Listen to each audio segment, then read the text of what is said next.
Hey everyone, today we'll be taking a look at the upcoming historical films for this year. Here's a summary of all the titles and their timestamps in case you want to skip ahead. Now we're mostly going to be following these in the chronological order of their release, but I wanted to start off with Midway. Midway is going to be released on November 8th, 2019, and it's going to be a film that depicts the climactic battle of, well, Midway. And it's going to be directed by Roland Emmerich, who was involved with Independence Day, Godzilla, The Day After Tomorrow, and he's going to be supplemented by a solid cast and crew. You have Woody Harrelson, Mandy Moore, and others. And I've also heard that the history side of things are going to be taken quite seriously when it comes to the narrative, the visuals, the audio, and all of that stuff. So that's very exciting to hear that they're going to be trying to take it as realistic as possible, but those sorts of claims always have to be taken with a huge heaping of salt when it comes to Hollywood. We know how they treat historical films and historically inspired events, but in any case, it does look promising so far. So with that being said, let's go ahead and give you a little bit of context about Midway. So first off, on December 7th, 1941, you have the Japanese attack on Pearl Harbor, which essentially openly declares war in the Pacific. At the same time, in December, you have Japan invading most of Southeast Asia. They are going to be steamrolling their opposition, really setting up their empire, getting natural resources from wherever they can, and setting up a true buffer for their empire, and trying to do as much of a land grab before the enemy can retaliate. Now, surprisingly, the US is actually able to land a counterstrike in vengeance for Pearl Harbor, and that's going to be taking place in April of 1942 with the Doolittle raids, where the US is actually able to sneak a ship and some bombers. They're going to raid Japan, do actually a surprising amount of damage, and this is going to shock the Japanese basically command and control, who are amazed that the US is able to strike back, and they're a little bit worried about the vulnerability of the home islands, and in turn this is going to lead them to want to expand their defensive sphere of the home islands, and in particular, try and strip the US of its carrier and airfare capabilities. Now, in May, speaking of carriers, you're going to actually have the first carrier battle at the Battle of Coral Sea, and this is when US forces are still positioned out west of the Pacific, and they're going to be facing off against the Japanese forces, which have, as I said, been steamrolling. Now, the battle is going to be relatively inconclusive in the sense that neither side can claim decisive victory, but it is really the first time that the Japanese force is going to be turned back, and their invasion is going to be in some ways stalled, so that can be taken as a win for the US. But with this in mind, it really doesn't change things overall, and all it means is that Japan is yet more determined to strip the US of its carrier capacity and really gain control of the Pacific. So this all leads us to the Battle of Midway, taking place in June. The premise here being that Japan wants to sneak its forces over to Midway, attack Midway, and what they're intending to do is then lure the US forces out of their base at Hawaii, trap them, destroy them, and thus gain the upper hand in the Pacific, which will make it much easier for them to carry out the war. But what the Japanese don't know is that actually at this point in time, the US fleet has cracked the Japanese code, know of Japan's intent, and is seeking to set a counter trap to the Japanese. So that's all what's going to be going down, and it's a super interesting historical topic, and I can't wait for it to be explored on the big screen. Now, that being said, I do want to let you know that I'm actually going to be exploring this very topic on the channel. In fact, just a few weeks ago, I traveled to the US Naval War College. There I got to interview Professor Craig Simons and others about the battle, and while I was there, I also recorded a ton of footage about the museum and the campus. My main focus was to cover not only the Battle of Midway, but also to cover naval wargaming. So you're going to be seeing some stuff coming out of me about how wargaming was conducted during the Second World War and the Cold War, and how that really shaped US policy, as well as some content where we're going to be discussing modern wargaming, how the US Navy conducts its own war games in the present, and figures out situations on, hey, how are we going to fight and conduct operations today? So stay tuned for both the film and my own exciting content in the weeks to come. Next up, we have The Current War, which covers the dramatic race between Thomas Edison and Nikola Tesla to see how the modern world would be powered. The film is directed by Alfonso Gomez-Rejon, and it stars Tom Holland, Tupence Middleton, and Benedict Cumberbatch, so overall looking pretty good. However, this film does have its run-ins with issues. So on the back end of things, this movie was actually supposed to be released 2 years back in 2017, but it got shelved because it was actually produced by the Weinstein Company, which went bankrupt after Harvey Weinstein had his whole scandal that blew up in the media. So since then, the film has actually been acquired by a new company, undergone some reshoots and editing, and now it's finally going to be making its way to the theaters. So that is a bit of a turbulent past and I was curious about how it would turn out. And looking at reviews online, apparently the very first version of the film already fell somewhat flat with a slow-moving story, a scattered narrative, and some odd camera work. And since then, apparently the updates to the film haven't really helped to resolve these issues, so overall, it doesn't look like quite the promising film. I'd therefore caution anyone to approach this movie with some trepidation, but for anyone who's super interested in this particular, field of history, definitely watch it and let me know how it goes. Next up, we have The King, set to be released on November 1st. Okay, now this movie looks really exciting. It's a Netflix original set in medieval England, and it reminds me a lot of Outlaw King from last year, which covered Robert the Bruce's fight for Scottish freedom in the 1300s that I really enjoyed. So The King here advances the timeline from the 1300s to the early 1400s, the situation being that Henry V is born in 1386, the 100 Years' War has been raging for many years between England and France, and in 1413, at the age of 27, Henry finally inherits the throne when his father succumbs to his declining health. And what follows is a military campaign into France, which culminates with the famous Battle of Agincourt. King Henry V then occupies Normandy, and is named heir apparent to the French throne. On the cusp of uniting the kingdoms of France and England for really the first time, however, he dies unexpectedly. So this is another one of those fascinating historical eras that I can't wait to see unfold on the big screen. From what I've read, the film focuses on the corrupting influences of power and illustrating the hellish nature of war. For me, this is absolutely fantastic, as I thoroughly enjoy films that aren't afraid to get down in the gritty dirt of history and show how the sausages are made, so to speak. According to an article I read, the movie is a slog. The author says that, quote, "There's a long, interminable siege, followed by a long, interminable march through the French countryside, followed by a long, interminable discussion of military tactics, and finally, the big set-piece battle of Agincourt." And while I can see how this would be a negative for some audiences, I think for history fans, actually this sort of pacing is right up our alley. And I'm sure there'll be a ton for the medievalists out there to nitpick, but overall, things are looking pretty good, and I really can't wait to see this one.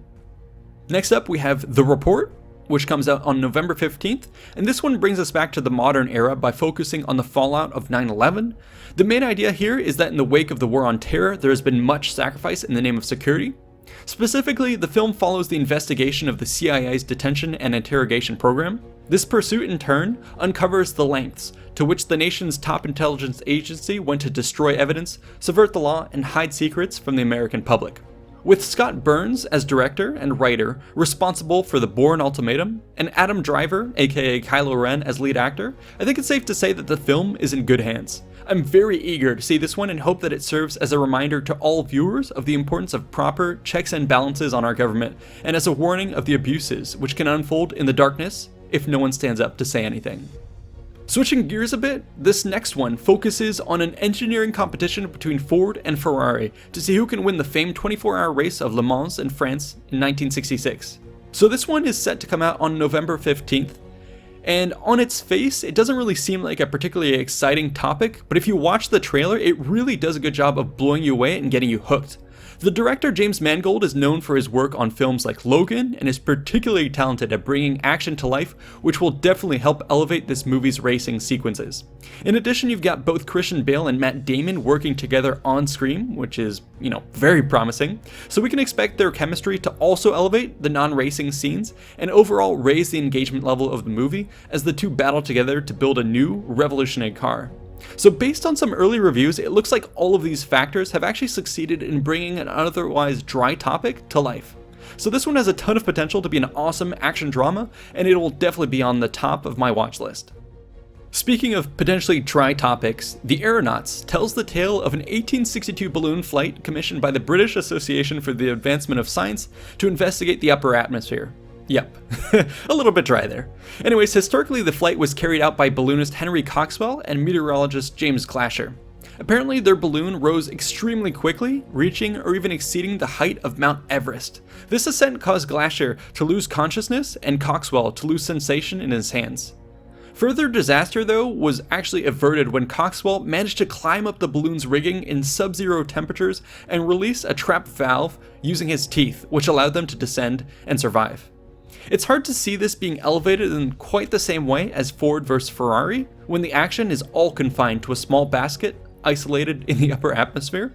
However, this does create opportunities to elevate the tale in different ways. I'd probably expect the film to really push the man versus nature and survival aspect of the tale. It's definitely going to be a balancing act though, of exciting the audiences while preserving realism.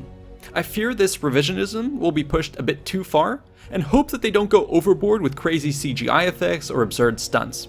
Already we can see that the film is trying to make things a bit more exciting by replacing the elderly Henry Coxwell with a young, fictional female daredevil character named Amelia Wren, played by Felicity Jones. But looking at some early reviews, it actually seems like director Tom Harper has managed to find the right balance with the film. There's a ton of awe and majesty to be achieved by setting your movie so high above the earth, and it's an interesting opportunity for the actors to deliver a more intimate and emotional performance. There's definitely some potential here, so keep your eyes on reviews as we get closer to release. This next movie is set in 1996 when a domestic terrorist attacks the Summer Olympics in Atlanta. Set to be released on December 13th, the protagonist of the film will be Richard Jewell, who was actually the security guard that discovered the bomb prior to its detonation and managed to clear the public out of the way, saving many lives when the package blew up. Even so, one person was killed and 111 injured in the real historical event.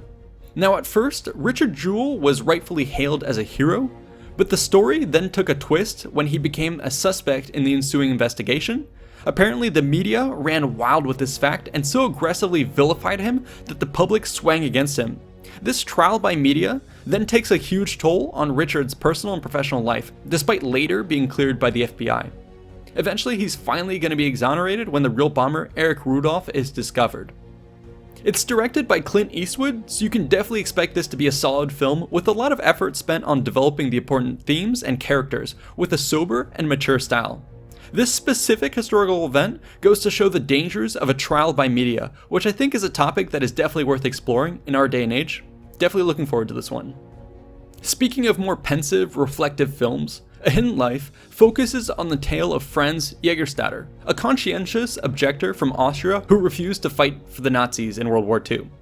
Set to be released on December 13th, this film was directed by Terrence Malick, and you can expect him to really slow things down and deliver a more meditative experience filled with themes and imagery. This is definitely a case of Malick putting his vision on screen, with the audiences being invited to approach and inspect the art on display. It's safe to say that this is not really intended for general audiences, and so it'll be more suited for those looking for a contemplative experience.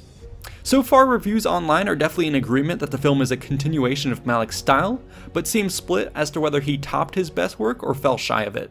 In any case, this is definitely a tricky one to recommend outright for the average viewer, but if you enjoy the director and his style, it's probably worth a watch. And finally, rounding off the end of the year, we have 1917.